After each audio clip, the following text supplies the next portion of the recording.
顯赫嘅成就得嚟不易，更應該悉心守護。寶城信守明天多元貨幣計劃提供高潛在回報，為家族財富奠定堅實根基，仲幫你佈局全球，靈活將豐盛財富跨代傳承，令佢哋嘅世界放大，實現光輝願景。見證住世界多變嘅企業家 Jimmy， 一直心繫仔仔 Daniel 同太太 Sandy 嘅未來。無論去到邊度，佢都希望仔仔將來生活無憂，可以放膽追夢，做中意做嘅事，亦想為太太建立穩健財富，維持優質生活。所以投保寶城信守明天多元貨幣計劃。完成供款後， Jimmy 運用開支散業選項，將保單分拆成3等份，為家人訂立個人化嘅財富傳承方案。為咗保障仔仔將來嘅生活， Jimmy 委任 Daniel 為第一份保單嘅受益人，並運用市場首創嘅自主傳承身故賠償支付選擇，預先幫 Daniel 安排點樣收取身故賠償。佢想仔仔喺自己離世後，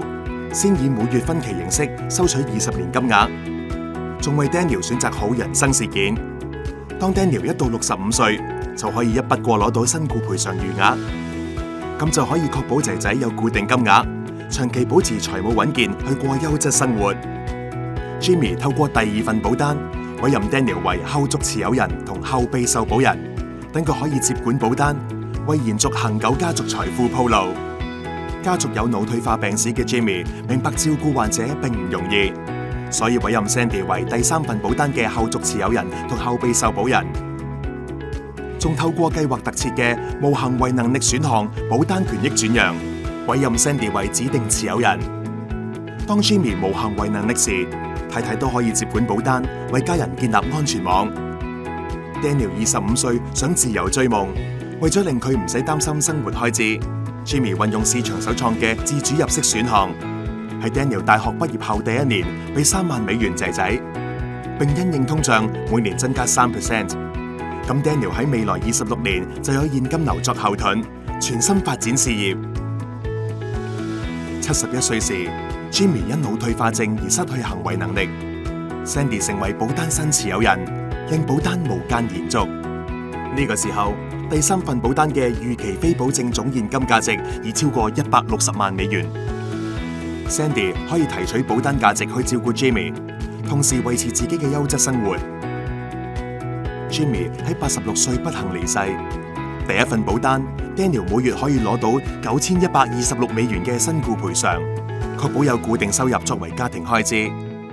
15年後 ，Daniel 達到65歲嘅指定人生事件，連埋累積利息，可以一筆過攞到剩低嘅身故賠償。透過自主傳承，15年嚟一共得到約240萬美元，加埋之前自主入息選項得到嘅收入，保單回報約為已繳總保費嘅3倍。同時 ，Daniel 接管第2份保單，令財富繼續無間增長。